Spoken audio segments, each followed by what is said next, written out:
오늘 베드로가 성전에 들어가면서 여러분 나면서부터 안진뱅이를 일으키는 장면이에요. 왜 이럴까? 말씀으로 하면 됐을 텐데 왜 또 오른손을 잡아서 그렇게 했을까? 어렸을 때부터 굉장히 생각을 많이 했거든요. 나름대로 저는 이렇게 결론을 지었습니다. 베드로는 오른손을 잡아 일으키는 제스처가 안 된다는 생각을 꺾어버린 것이다. 전에 물을 위를 걸었었잖아요. 오라는 말씀을 듣고 물 위를 걷습니다. 그러다 홀라당 빠진 겁니다. 예수님이 믿음이 적은 자여 왜 의심하느냐 얘기했어요. 여러분, 믿음이 갑자기 커졌다가 갑자기 작아졌다가 갑자기 중간 믿음 사이즈 됐다가 막 이렇게 하루에도 12번씩 왔다 갔다 하는 건가요? 그렇지 아니에요. 생각이 바뀐 겁니다. 예수님을 만났을 때 뜨거워졌어요. 그러나 바람 소리가 들리고 파도가 치고 이 바다 한가운데인데 현실을 바라보고 상황과 문제를 바라보는 순간 갑자기 찬물이 확 견뎌진 겁니다. 내가 지금 뭐하고 있지? 공포감이 올라온 것이에요. 결국 빠지고 실패해버리고 맙니다. 여러분, 생각은 이만큼 중요합니다. 신명기 3장 21절에 보면 하나님은 무슨 말씀을 하시냐면 내가 너희를 약속한 곳으로 드리기 전에 내가 너희를 드리기 전에 응답을 주기 전에 너희의 생각하는 바를 아노라 말씀하셨어요. 여러분, 하나님은 우리의 기도, 우리의 소원에 두고 행하시며 응답하시는 분이십니다. 그런데 바로 그 직전에 내 생각을 보십니다. 여러분, 중요한 건 이겁니다. 오늘 내 생각과 하나님의 생각이 통하는 은혜가 있을지어다.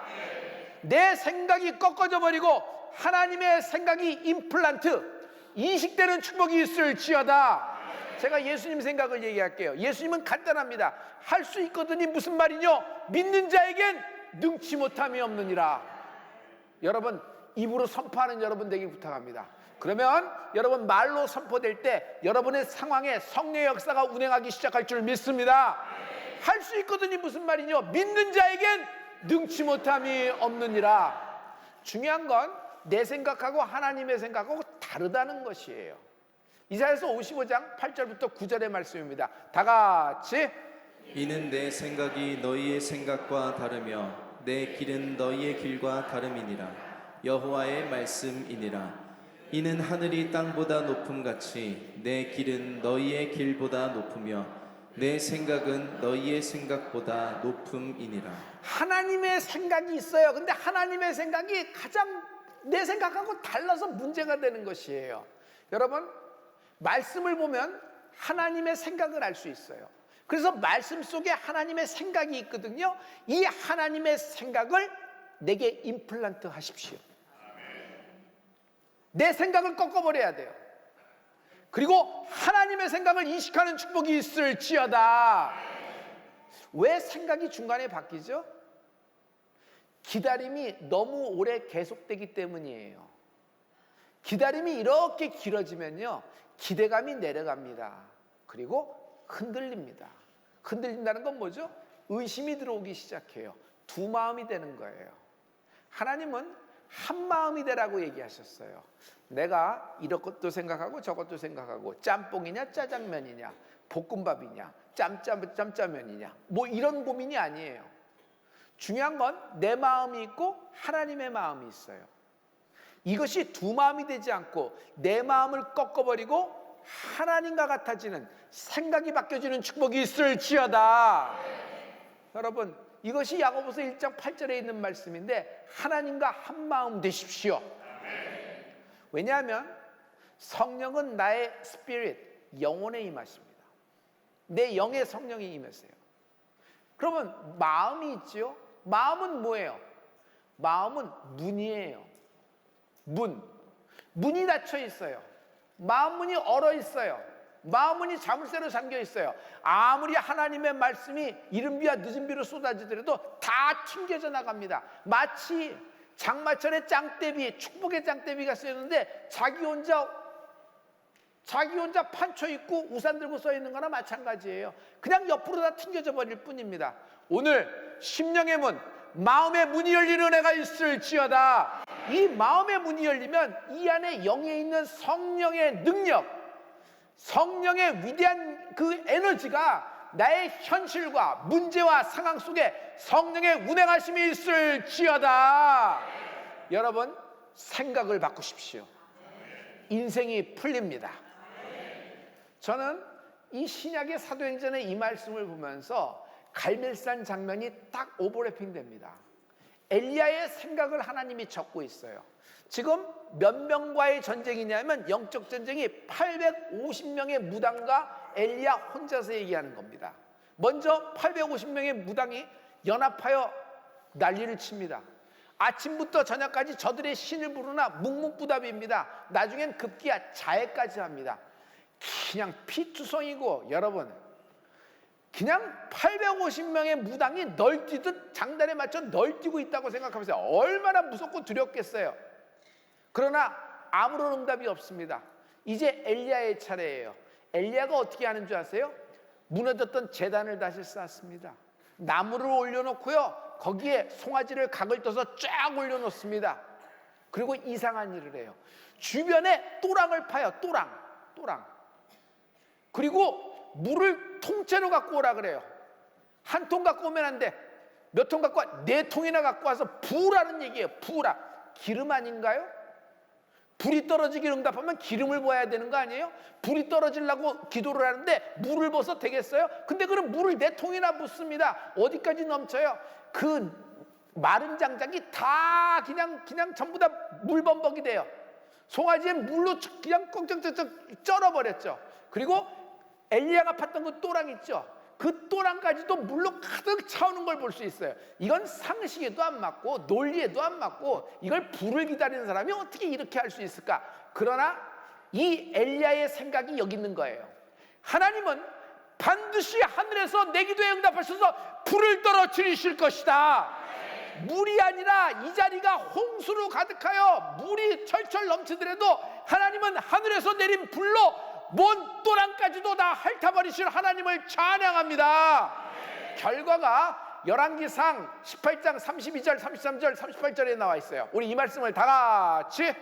그가 여호와의 이름을 의지하여 그 돌로 제단을 쌓고 제단을 돌아가며 곡식 종자 2 알을 둘 만한 도랑을 만들고 또 나무를 버리고 송아지의 각을 떠서 나무 위에 놓고 이르되 통 넷에 물을 채워다가 번제물과 나무 위에 부으라 하고 이에 여호와의 불이 내려서 번제물과 나무와 돌과 흙을 태우고 또 도랑의 물을 핥은지라. 도랑의 물까지 그 불이 다 핥아버렸다. 도랑의 물까지 그 불을 핥아버렸다. 성도 여러분, 엘리야의 생각을 알 수 있어요. 응답이 어디까지 올 것인가? 여러분이 기도하면 하나님이 여러분에게 어디까지 응답하실 것인가? 성도 여러분, 입을 크게 여십시오. 딱 맞춰서 역사도 할 수 있지만 하나님은 어떤 분이세요? 12광줄이 남기실 것이다. 너의 기업에 응답하시는데, 너의 인생에 응답하시는데 12광줄이 남기실 것이다. 할렐루야. 기름이 어디까지 떨어져요? 준비된 그릇에 다 떨어지는 거예요. 기름이 모자라서 스톱된 것이 아니라 그릇이 딱 맞으니까 거기서 끝난 거예요. 만약 그릇을 여벌의 그릇을 했으면 거기까지도 하나님이 채우실 하나님이십니다. 그러므로 내 생각에 하나님의 생각을 임플란트하는 축복이 있을지어다. 오늘 내 생각을 꺾어버리세요. 생각을 바꿔버리세요. 하나님의 생각을 이식하세요. 인생이 풀리게 될 겁니다. 오늘 베드로의 오른손을 잡아 일으키는 사건, 이 사건은 그냥 단순한 신유 사건의 한 꼭지로 끝나는 것이 아니다. 이것에서 연동된 하나님의 뜻이 나타나는 것을 주목하기를 원합니다. 이것을 누가 기록했어요? 누가가 기록했어요. 누가는 베드로를 보고 베드로의 설교에 반응하는 것, 베드로가 설교를 마치고 나면서부터 안진뱅이를 일으키는 장면, 그리고 그 후의 일까지 세세하게 기록한 것이 사람의 그 관점에 따라서 탁탁 보이는데, 여러분, 이 영적인 관점이 열리는 은혜가 있을지어다. 단순한 신유 사건으로 끝났다. 절대로 그렇지 않아요. 이런 거죠. 긍정적으로 생각하세요. 항상 포지티브하게 생각하세요. 벼락부자 됩니다. 붙습니다. 여러분, 이런 얘기가 아니에요. 지금 병 나은 사람으로 갑자기 조명을 바꿔서 한번 이야기해 보기로 하죠. 먼저 결론을 끄집어낼게요. 한 사람의 변화가 많은 사람의 변화를 일으킨다.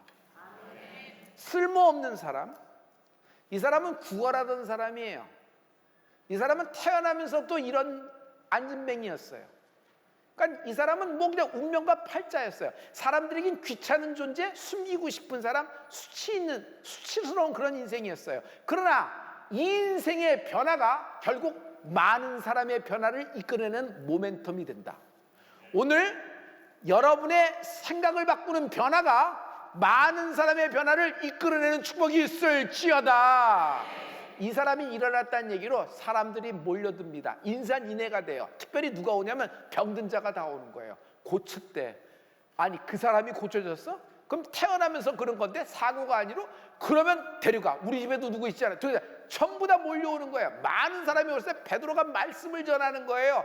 평상시 같으면 베드로가 말씀을 전하면 또 잡아다가 가두고 또 잡아다가 매질을 하고 결국 죽여버릴 겁니다. 그런데 이번에는 베드로를 건드릴 수가 없다. 베드로의 손을 댈 수가 없는 거예요. 왜 그럴까? 왜 그럴까? 베드로가 오른손을 잡아 일으킨 그 사람이 베드로 옆에 딱 붙어 있었기 때문이에요. 사도행전 4장 4절과 14절의 말씀입니다. 우리 이 말씀을 다 같이.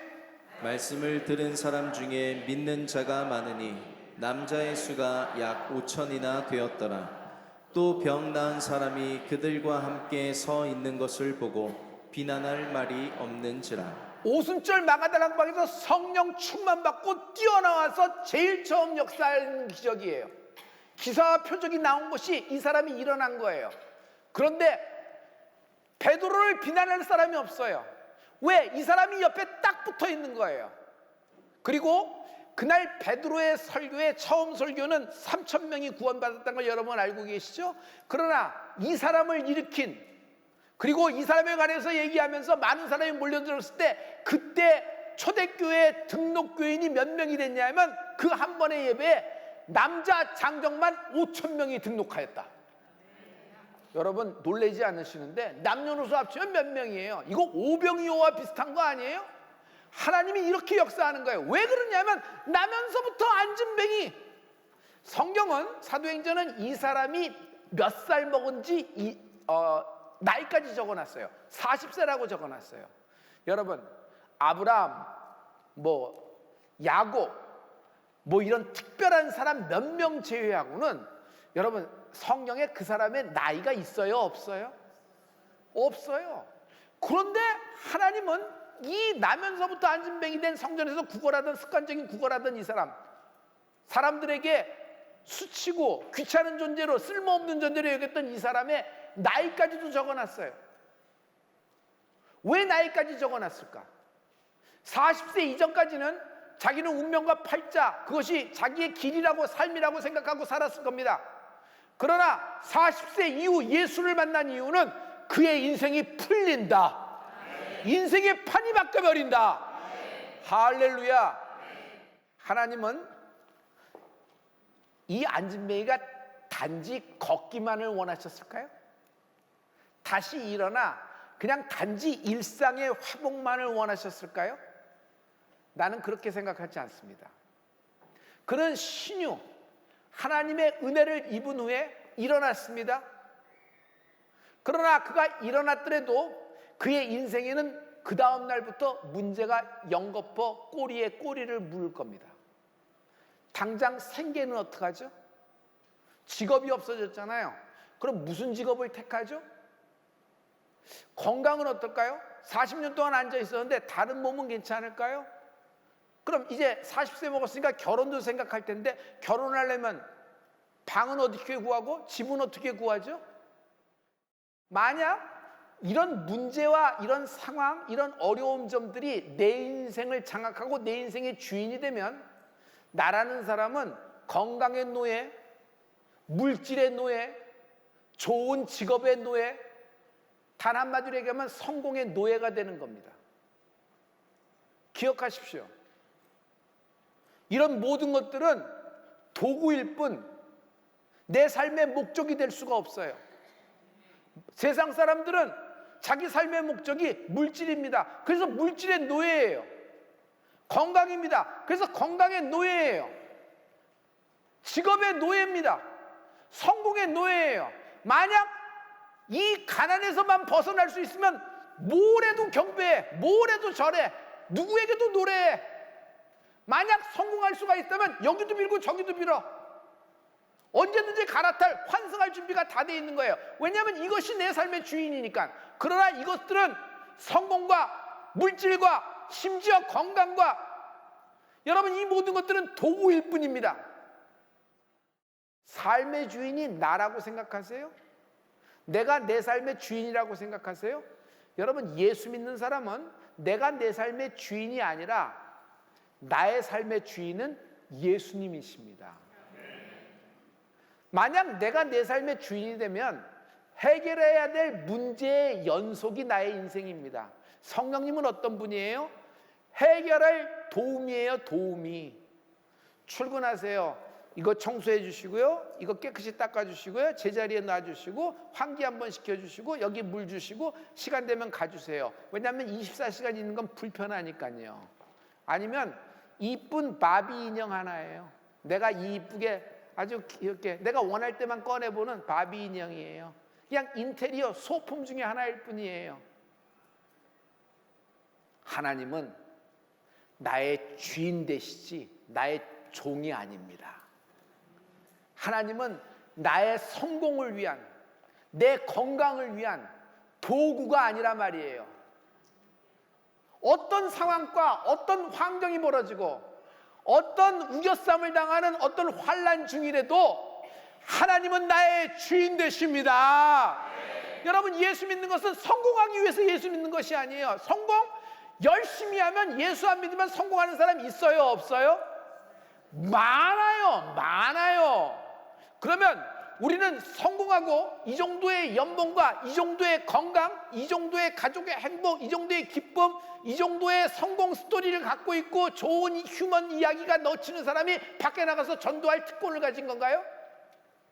그 사람만이 전도할 수 있고 그 사람만이 기도할 수 있나요? 그 사람만이 교회에 출석할 수 있나요? 아니죠. 비천에 처해도, 가난에 처해도, 질병으로 우겨쌈을 당해도 내 삶에 정말 기쁨이라고, 세상적으로 기쁨이라고 하나도 찾아볼 수 없어도 나는 이 세상살이가 아무리 힘들어도 그 십자가 안에서 주의 성령의 기쁨을 누리는 애가 있을지어다. 이것이 하늘의 기쁨이란 말이에요. 할렐루야. 그러니 내가 어떤 왕의 궁전에 잠을 자든지 아니면 돌베베고 광야에서 자든지 내 인생은 하늘나라가 베풀었음을 믿습니다. 할렐루야. 그러므로 성공한다가 우리의 목적이 아니에요. 성공한다가 목적이 아니야. 교회는 석세스를 얘기하는 곳이 아니에요. 교회는 말씀을 통하여 하나님이 날 사용하실 것이다. 건강해야 사용하고, 물질이 있어야 사용하고, 그 정도의 재산과 그 정도의 권력, 그 정도의 명예, 그 정도 직업군이야지 전도를 할 수 있고 사람들이 그래도 너의 얘기를 들을 거야. 이건 우리 생각이지 않아요? 하나님은 그렇게 말씀하지 않으셨어요. 여러분, 하나님은 마침내 어떤 상황과 환경 아무 상관없어요. 심지어 죽을 병에 걸렸어도 주님은 주님의 생각을 말씀하셨어요. 죽을 병 아니다. 죽을 병 아니다. 나사로는 죽을 병 아니다. 하나님의 영광을 위함이로라. 할렐루야. 그러므로 성도 여러분, 로마서 14장 7절과 8절에 오늘의 결론이 나와 있습니다. 여러분 다 같이, 우리 중에 누구든지 자기를 위하여 사는 자가 없고 자기를 위하여 죽는 자도 없도다. 우리가 살아도 주를 위하여 살고 죽어도 주를 위하여 죽나니 그러므로 사나 죽으나 우리가 주의 것이로다. 여기에 우리 인생관이 나와 있어요. 예수 믿는 사람 뭔가 달라야 하지 않아요? 다른 게 뭐예요?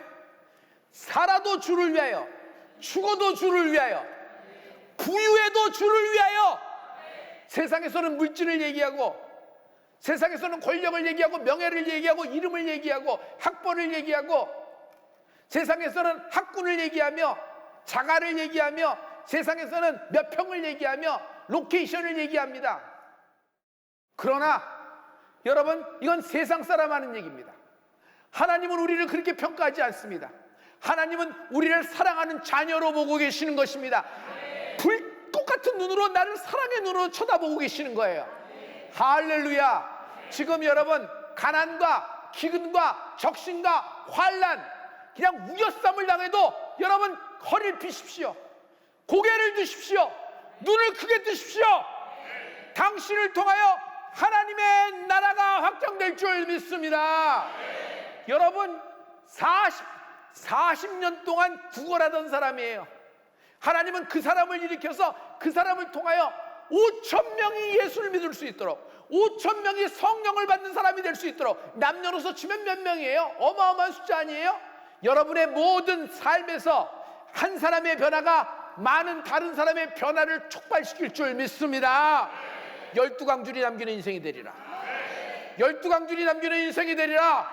하나님이 당신을 사용하실 것입니다. 그러므로 세상살이로의 일상으로의 복귀도 중요합니다. 그러나 하나님은 나를 세상살이의 일상으로의 복귀를 명령하신 것이 아니라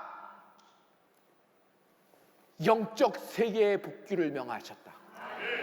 탕자가 아버지 집에 온 것은 부잣집에 다시 간 것이 아니에요. 먹을 것이 많은 집에 간 것이 아니에요. 그래도 날 알아주는 집으로 다시 간 것이 아니라 영적인 세계, 자기가 누군지를 안 거예요. 여긴 내 주소, 내가 있을 곳이 아니다. 이건 내가 있을 곳이 아니다. 나에겐 아버지 집이 있다. 여러분, 하나님은 언제나 나를 받아주십니다. 이 모든 현장, 삶의 현장에 있지만 지금 이 우겨쌈을 당하는 현장에서도 하나님이 당신에게 뜻을 나타내고 계십니다. 분명하고도 선명한 뜻이 있습니다. 지금 어려움을 겪고 있지만 그 어려움 속에 분명하고 선명한 하나님의 뜻이 있다. 여러분, 지금 상황 속에서 온 천하에 다니며 만민에게 복음을 전파하라. 온 천하에 다니며 만민에게 너의 성공을 전파하라 한 적 없어요. 너의 성공 스토리를 얘기해. 네가 어떻게 성공해서 이 자리에 오게 되는지 얘기하면 사람들이 네 얘기에 끌려서 예수 믿을 거야 라는 얘기인데, 글쎄요, 좋은 간증입니다. 그러나 Are you really born again Christian? 정말 예수님이 내 삶의 주인입니까? 그럼 성공한 사람만이 간증할 수 있고 성공한 사람이 선교하며 성공한 사람만이 전도할 수 있어요? 성공의 기준이 뭐예요? 시대마다 다르고 사람마다 다르고 나라마다 다른데, 우리에게서의 여러분 인생의 가장 기준은 하나님이 나를 사용하시는 것입니다. 하나님이 나를 사용하시는 것입니다. 후회가 없어요. 후회가 없어요. 하나님이 내 아들과 딸을 사용해 주시기를 원합니다. 내 아들이 어떤 상황이 있든지, 하나님 바다 끝에 있고 산 꼭대기에 있든지 아니면 바닷속에 잠수를 타고 있든지, 하나님 내 아들과 내 딸을 사용하여 주시옵소서.